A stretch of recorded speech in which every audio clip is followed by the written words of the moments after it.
여러분은 예수님을 믿기 때문에 지금 이 자리에 앉아 있는 것입니다. 예수님을 믿는 사람과 믿지 않는 사람. 세상에는 두 종류의 사람이 있어요. 잘생긴 사람과 못생긴 사람은 아닙니다.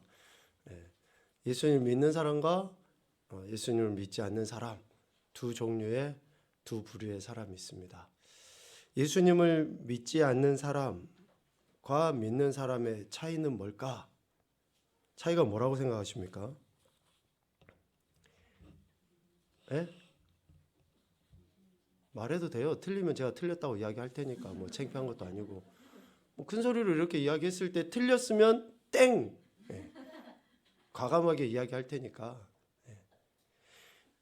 예수님을 믿는 사람과 믿지 않는 사람 두 부류의 차이가 있는데 성령님이 내주에 계시느냐 내주에 계시지 않느냐의 차이입니다. 예수님을 믿는 것은 내가 믿고 싶어서 믿는 것도 아니고 뭐 부모님이 믿으니까 자연스럽게 믿어진 것도 아니라 성령님이 내 안에 내주하셔서 나를 예수님 믿게 하셨기 때문에 그렇게 된 거예요. 이것을 우리는 하나님의 섭리라고 이야기합니다. 섭리. 온 우주 만물을 주관하시는 하나님의 역사하심인 거예요. 자, 그러면 예수님 믿는 게 성령님이 우리 안에 내주에 계시는 게 어떤 유익이 있느냐? 뭐가 유익이 있습니까? 예수님 믿으면 유익이 뭐예요? 말씀하시라니까 틀리면 틀렸다고 제가 이야기를 할 테니까 예수님 믿으면 유익이 뭡니까? 왜 예수님 믿는 거예요? 왜? 네? 네, 아멘. 아니 왜 이걸 당당하게 이야기를 못 하십니까? 진짜 이거는 매우 심각한 건데 우리 전사님 교학교 교육을 다시 시켜야 되겠는데요. 우리 아이들이 대답을 안 하잖아요. 제게도 이야기하시겠죠. 목사님 교육 똑바로 시키세요. 성도들이 지금 대답을 안 하잖아요. 아니 예수님 믿으면 유익이 뭐냐라고 물었을 때 다른 어떤 유익의 유익보다도 더 확실한 유익은 뭐예요? 구원받은 거잖아요. 구원받은 거. 흑암의 권세에서 건짐을 받고 그의 사랑의 아들의 나라로 옮겨진 이것이 예수님 믿고 난 믿게 된 우리들에게 가장 핵심적인 유익 아닙니까? 이 유익이 즉 구원받았다라고 하는 유익에 대한 확신이 없기 때문에 이스라엘 백성들과 애굽에서 건짐 받았음에도 불구하고 여전히 원망과 불평과 시기와 질투와 이런 반목들 가운데서 살아가면서 그 유익을 망각하며 살아요. 망각하면서. 그래서 예수님 믿는 우리에게 있어서의 핵심의 유익은 구원입니다. 이 구원은 성령님의 내주하심의 증거예요. 구원의 확신은. 그러니까 내 안에 성령님이 계시다라고 하는 것을 잘 모를 수가 있어요. 어떻게 합니까? 모습도 그대로고 미안하지만 성격도 예수님 믿기 전에 그때나 지금이나 별반 다르지도 않고 그러는데 뭐가 내가 예수님 믿고 구원받았다라고 하는 즉 성령님이 내 안에 내주하신다라고 하는 그 증거가 뭐냐? 내가 구원받았다. 구원 이런 단어를 쓰고 구원의 확신을 갖고 있는 그 자체가 내 안에 성령님이 계시다라는 증거라는 것이죠. 갈라디아서 5장의 말씀을 이제 우리 한번 펴봅시다. 갈라디아서 5장 말씀이에요.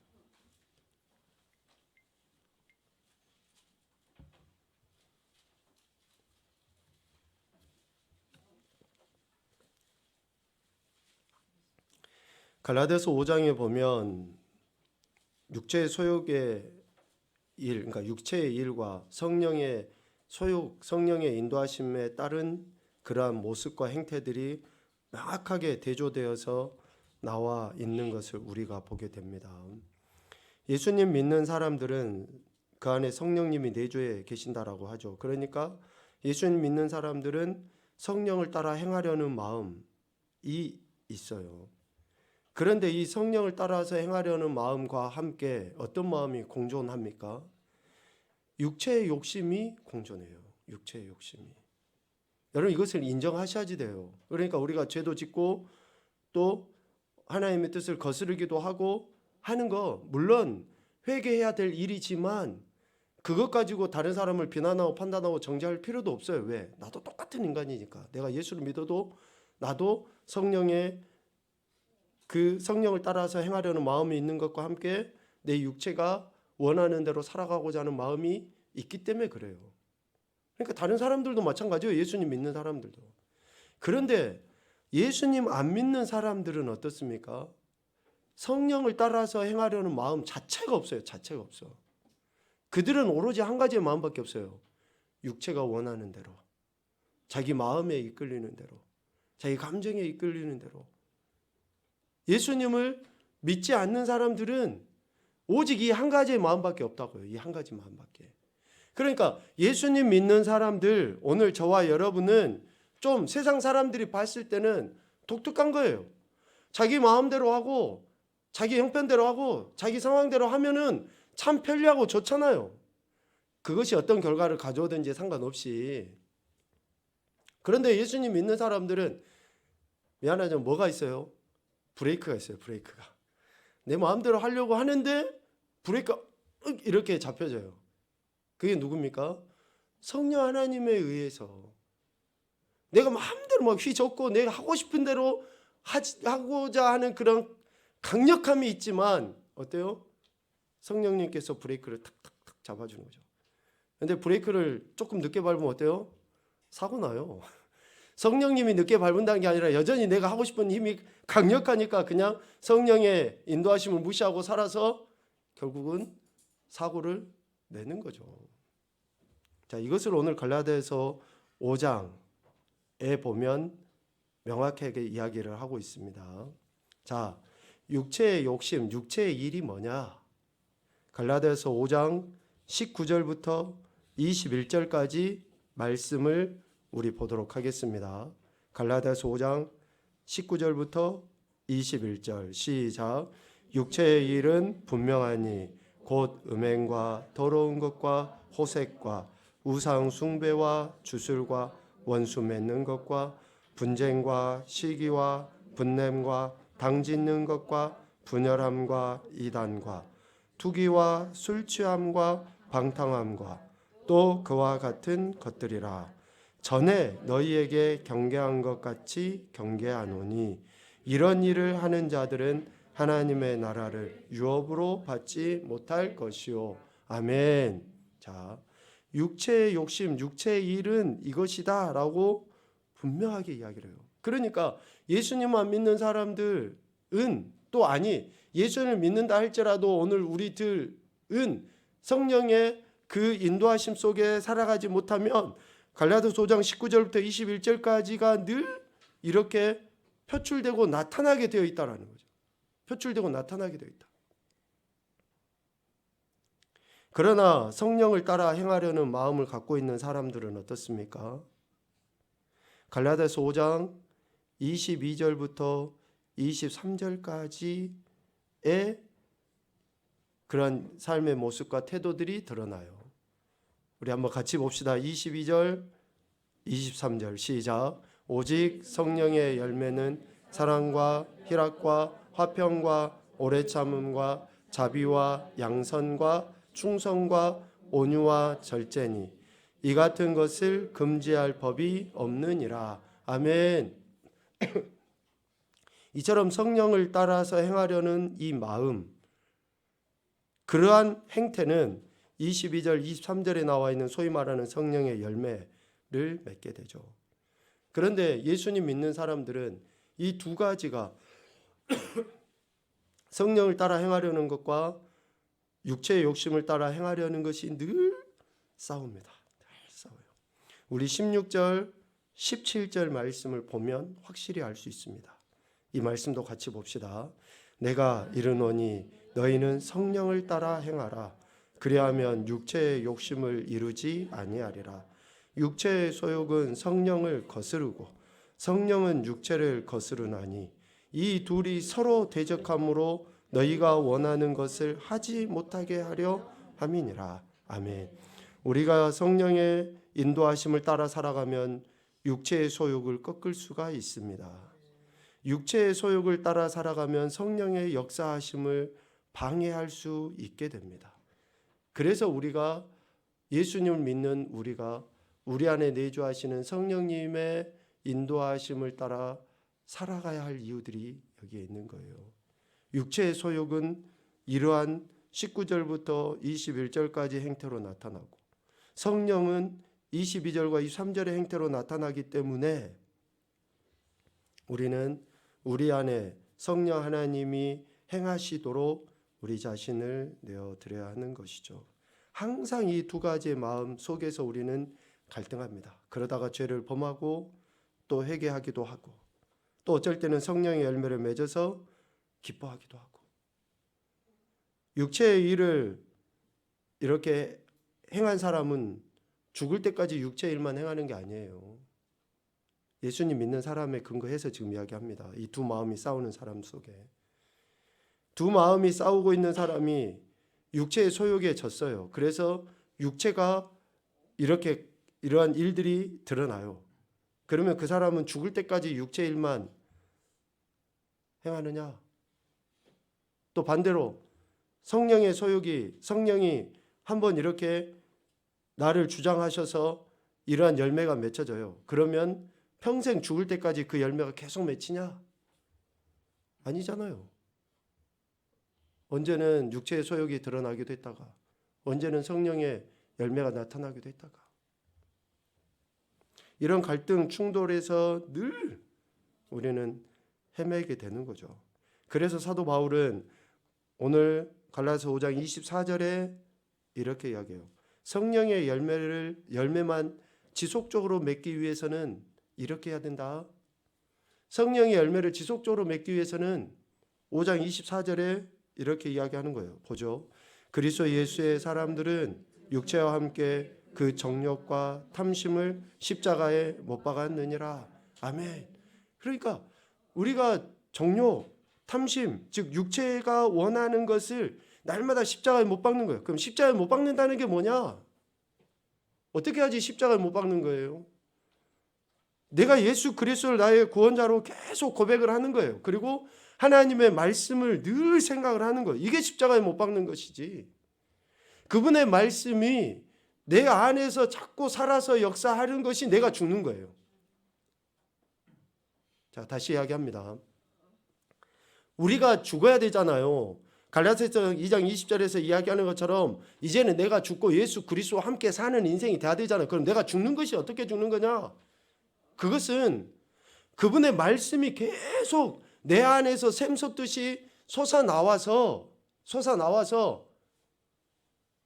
늘상 그분만을 생각하는 그러한 삶이 내가 죽는 거예요. 내가 그것이 십자가에 못 박히는 거거든요.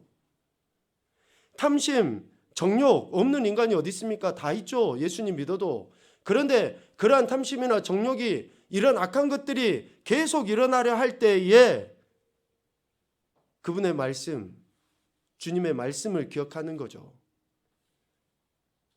그리고 사도 바울은 한 가지 더 담대하게 선포를 했지 않습니까? 고린도서 15장 31절에 보면 뭐 여러 말씀 길게 있지만 이렇게 표현하잖아요. 나는 날마다 죽노라. 나는 날마다 죽노라. 그러니까 성령이 나를 온전히 주장하실 수 있도록 내 자신을 그렇게 하나님 앞에 드리는 거예요. 내 자신을. 내 자신이라고 하는 것은 모든 감정일 수도 있고 모든 상황일 수도 있고 또 실질적으로 사도 바울은 뭐였습니까? 자신이 배웠던 학문이라든지 자기가 가지고 있던 종교적인 열심이라든지 이런 모든 것들을 다 십자가에 못 박아버리고 죽는다고 이야기하고 배설물로 여겨버린 거예요.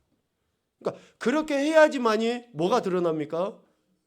예수님의 은혜, 즉 성령의 그러한 인도, 성령의 뭐 소욕이라고 표현하는데 성령의 역사가 나를 통해서 드러나게 되는 거예요.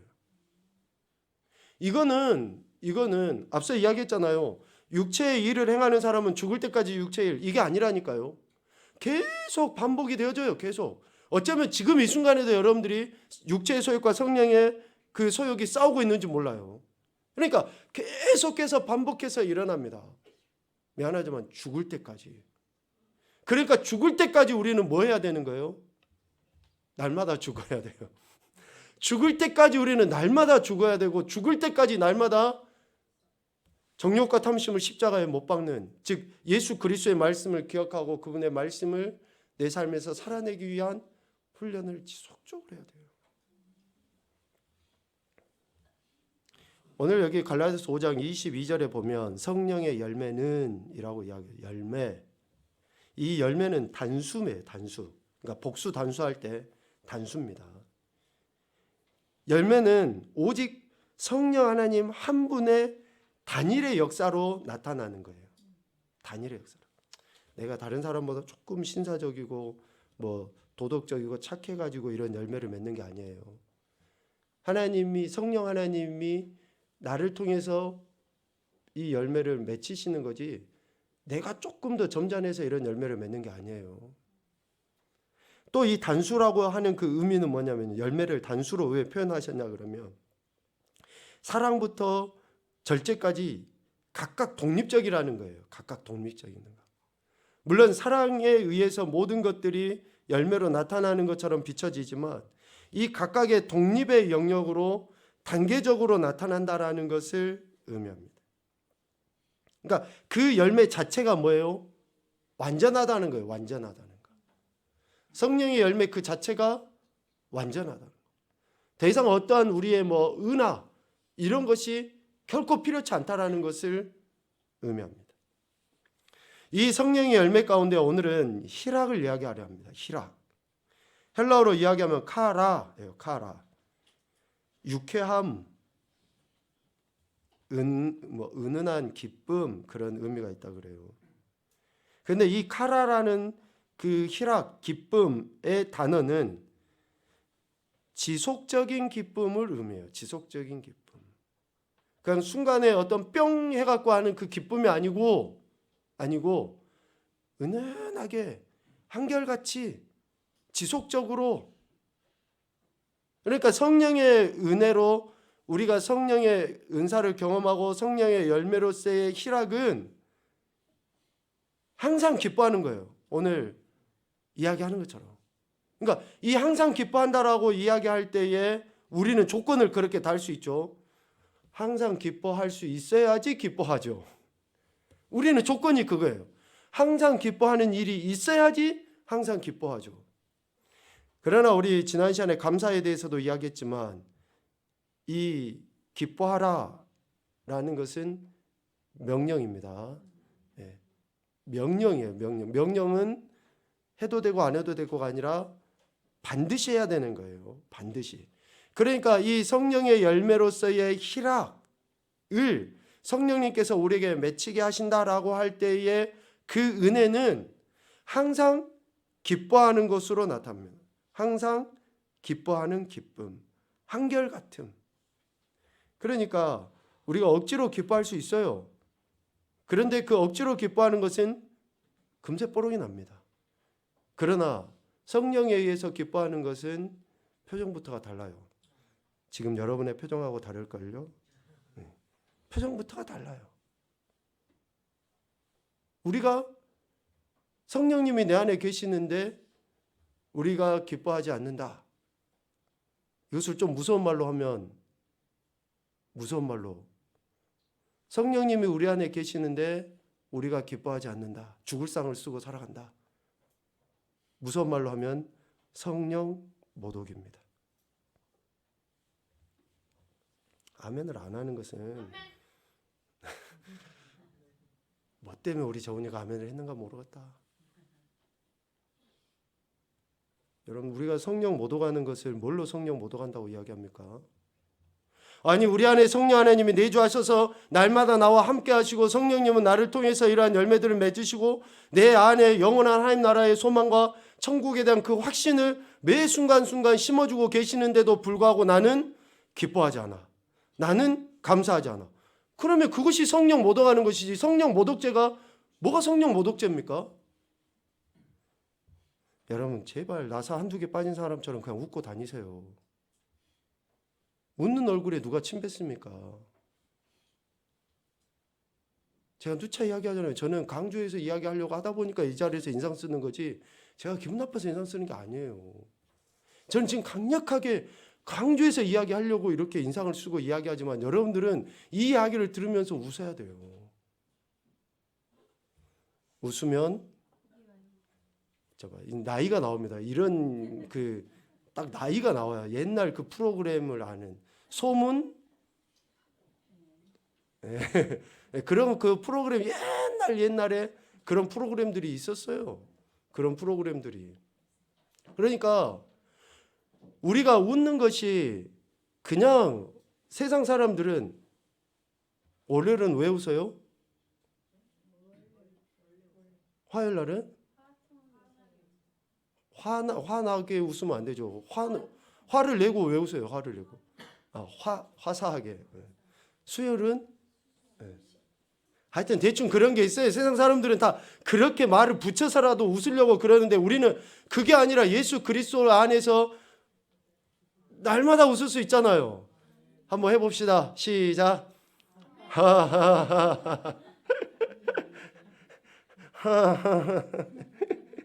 아니 좀 웃어야지. 다시 이야기합니다. 제가 인상 쓰고 이야기할게요. 우리 안에 성령 하나님이 계시는데 이러한 희락의 은혜, 즉 항상 기뻐하지 않는 것은 성령을 모독하는 거예요. 그래서 우리는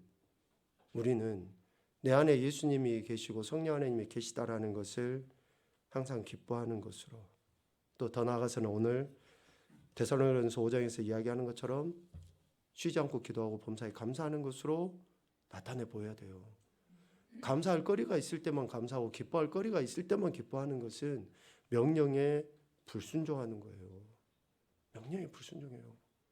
여러분 저라고 힘든 일이 없겠어요? 있지. 그런데 웃잖아요. 저라고 고통스러운 게 없겠어요? 있지. 그런데 웃어야죠. 항상이라고 했습니다. 항상. 오늘 우리 페이퍼를 보면 참 진단을 잘 해놓으셨더라고요. 왜 성도들이 항상 기뻐하지 못하는가? 말했잖아요. 성도가 누굽니까? 성령 하나님이 그 안에 내주에 계신 이들을 성도라고 이야기하잖아요. 그런데 왜 성도들이 기뻐하지 않는 거예요? 왜 이런 즐거움의 은혜를 상실해버리고 세상 사람들하고 똑같이 그렇게 살아가냐고요. 앞서 이야기한 것처럼 갈라디아서 5장 24절 말씀 생각나지 않습니까? 육체와 함께 그 정욕과 탐심을 십자가에 못 박지 않기 때문에, 그분의 말씀을 생각하지 않기 때문에 기뻐하지 않는 거예요. 병, 도덕적인 무지, 예수님의 제자로서의 책임 부족 또는 죄악들, 이런 것들이 그리스도인으로서의 삶의 기쁨을 감소시킵니다.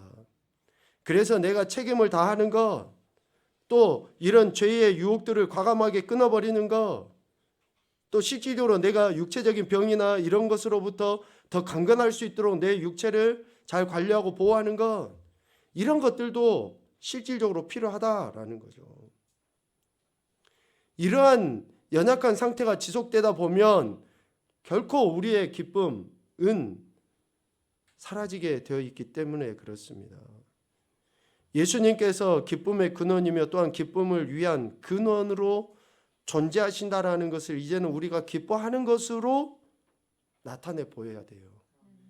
삶의 현장에서 힘들고 어려워도 불평과 불만이 있어도 예수 그리스도 안에서 예수 그리스도를 통해 얻은 기쁨은 성령님이 우리에게 주신 선물입니다. 우리에게 주신 선물이에요. 그렇기 때문에 우리가 예수 그리스도 안에서 누리는 그 기쁨은 육체적인 것, 심리적인 그런 심신의 상태와 관계가 있습니까? 없습니까? 없습니다. 다시 한번 말씀드립니다. 예수 그리스도로 말미암아, 즉 성령님으로 말미암아 누리는 그 기쁨은 육체적인 또 심리적인 이런 심신의 상태와는 관계가 없어요. 형편이 어쩌든지. 정말 힘들고 어려워도 그 표정부터가 기뻐하는 이들은 다릅니다. 하나님의 나라는 먹는 것과 마시는 것이 아니요 오직 성령 안에 있는 의와 평강과 희락입니다. 하나님 나라의 은혜를 우리는 이 땅에서 누리며 살잖아요. 그런데 의와 평강과 희락이 상실됐다. 문제 있는 거죠. 주 안에서 항상 기뻐하라. 내가 다시 말하노니 기뻐하라. 아멘입니까? 다시 말씀드립니다. 명령이에요. 기뻐하라라는 것은 명령이에요. 우리가 하나님 명령에 순종해야 될 책임이 우리에게 있는데 우리는 기뻐해야 됩니다. 기쁨은 우리의 영적인 생활을 풍요롭게 하며 또 영혼의 병을 치료하는 약과 같습니다. 아멘. 기쁨은 우리의 영적인 생활을 풍요롭게 만듭니다.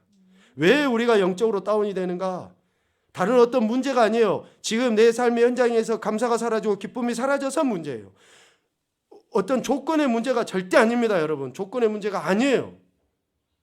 20년, 30년보다 우리는 훨씬 더 잘 살아요. 그런데 우리는 기쁨이 없어. 뭐가 문제가 있는 거죠. 느헤미야 8장 10절 말씀을 우리 같이 보도록 하겠습니다. 시작.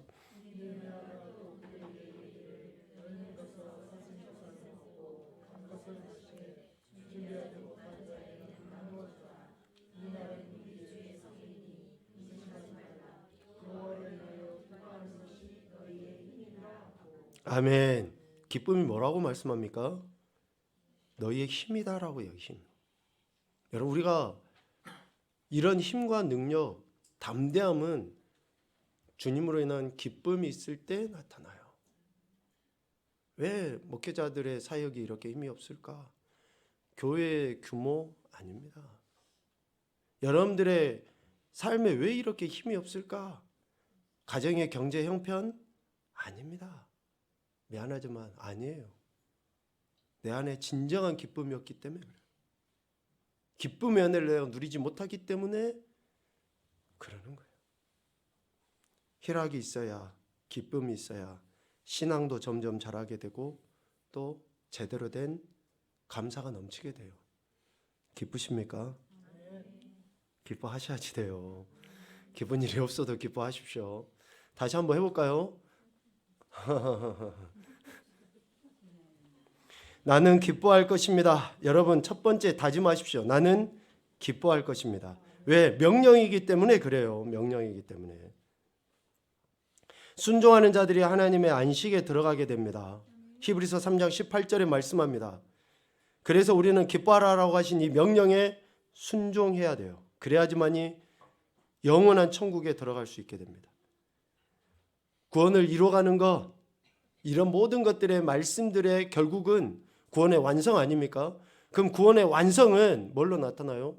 순종을 통해서 구원의 완성이 이루어져 가요. 기뻐하라고 하신 그 명령에 우리가 순종할 때 안식에 들어갈 수 있습니다. 기뻐하고자 하는 마음의 준비. 그래서 기뻐하고자 하는 마음을 준비해야 돼요, 여러분. 그리고 그 기쁨을 표현할 태도를 보여야 돼요. 태도를 보여야 됩니다. 우리가 기뻐하는 것을 하나님께서 원하시죠. 또한 기뻐할 자유를 우리에게 주셨기 때문에 우리는 기쁨에 대한 순종의 태도를 보여야 돼요. 우리 존재 자체에 기뻐해야 됩니다. 나는 내가 존재함에 기뻐해야 한다. 기뻐해야 될 가장 원초적인 이유가 뭡니까? 내가 존재하기 때문에, 내가 존재하기 때문에.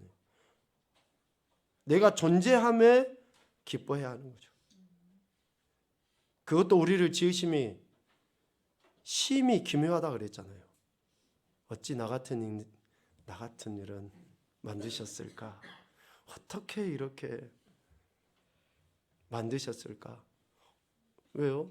저는 앞에 잘자도 안 붙였어요. 그냥 어떻게 이렇게 만드셨을까? 이것만 했는데 여러분들 왜 웃으셔요? 제가 잘자를 붙이겠습니다. 어떻게 이렇게 잘 만드셨을까? 잘자는 안 붙였는데 여러분들 웃으셔서 붙인 거예요. 그러니까 이렇게 존재케 하신 그 자체가 우리는 뭐예요? 여러분 우리는 비교하기를 좋아해요. 그래서 상대적인 그런 존재이기 때문에 그런데 예수님 믿는 우리는 상대적인 존재가 아니라 절대적인 존재예요. 절대적인 존재. 그러니까 무슨 말입니까? 70억의 인구가 있으면 70억 가운데 딱 나는 하나요, 하나. 뭐 아무리 뭐 많고 아무리 사람들이 뭔 말을 해도 여러분 자존감이라는 거 있잖아요. 특별히 예수님 믿는 우리들은 이런 절대적인 존재인 나를 생각해서 이런 영적 자존감 안에, 자긍심 안에서 살아가야 돼요. 아니 나하고 똑같은 인생이 이 세상에는 눈을 씻고 봐도 없는데, 그러니까 뭐 어떤 상황이나 환경이나 외모나 어떤 조건이나 여러분 그런 것으로 판단하지 마시고 우리의 존재 자체에 대한, 그래서 부정적인 생각이나 느낌에 대한 중요한 문구에 저는 별표를 해놨는데요. 의식적인 거절이 필요해요. 의식적인 거절. 부정적인 생각이 왜 안 듭니까? 비교하고 싶은 생각이 왜 안 들어요? 듭니다. 저도. 그런데 이것을 어떻게 하라고요? 의식적으로 거절해야 돼요. 이것을 제가 자주 쓰는 단어가 있잖아요. 성령 하나님의 사람들은 성령님의 인도하심을 따라서 의지적인 결단을 하는 거예요. 의식적으로 그것을 거절하고 의지적으로 순종의 결단을 보일 때에 우리는 어떻습니까? 그런 은혜들을 누리며 살아가게 되는 거죠. 이 벌리고 있으면 하나님 넣어주신다? 아닙니다. 왜 우리 안에 자유의지를 주셨습니까? 자유의지는 엄청난 축복이에요. 축복. 하나님의 선을 드러낼 수 있는 엄청난 축복이라고요. 그러니까 이런 은혜들을 우리가 경험하면서 살아가야죠. 그러니까 의식적으로 내가 거절을 하는 거예요. 세 번째, 나는 오늘도 기뻐합니다. 지금 이 순간도 하나님께서 주신 선물입니다. 그러므로 기뻐해야 돼요. 오늘은 마지막 날인 것처럼 우리는 기뻐하며 살아가야 됩니다. 얼마나 하나님 주신 놀라운 축복인지 모릅니다.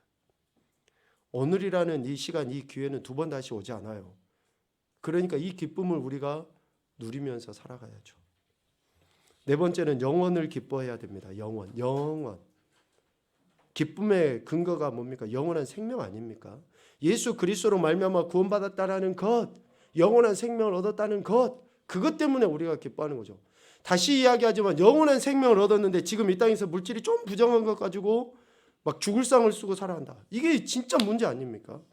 정말로 영원한 천국, 세상에서 우리 흑암의 권세에서 건져내 주신 것, 그것에 대한 그 기쁨이 있다 그러면 좀 이 땅의 삶이 불편하면 어떻습니까? 좀 어떠냐고요. 다섯 번째, 작은 일에 기뻐합니다. 작은 일에. 내 영혼아 여호와를 송축하며 그의 모든 은택을 잊지 말지어다. 그의 모든 은택이에요. 우리는 모든 이라는 단어를 참 쉽게 잊어버립니다. 작은 것 하나조차라도 하나님께서 우리에게 주신 선물이라는 것을 인정해야 되죠. 그렇게 할 때에 이 작은 일에 기뻐하는 것을 배우며 기뻐하고 살아갈 때 더 풍성한 은혜를 경험하게 됩니다. 마지막, 기뻐하는 자가 기쁨을 누립니다. 중요한 것 같습니다. 기뻐하면 더 기뻐할 일들이 생기고, 불평하면 더 불평할 일들이 생기게 되고. 그러니까 우리가 기뻐하고 감사하고 하면 할수록 뭐만 생깁니까? 기뻐할 일과 감사할 일이 생기는 거예요. 불평하고 원망하잖아요. 그러면 참 신기하게 계속 불평의 거리만 보이게 됩니다. 새벽에 우리 민수기 말씀 묵상할 때 그랬잖아요. 발락과 발람은 똑같은 인물이라니까요. 똑같아요. 그러니까 막 불평하고 원망하고 시기하고 질투하고 막 저주하려고 하는 그런 마음이 있는 사람들은 꼭 그렇게 뭉치게 돼 있어요. 그러니까 내가 기뻐하면 기뻐할수록 내 주변에는 어떤 사람만 모이겠습니까? 기뻐하는 사람만 모이게 되는 거예요.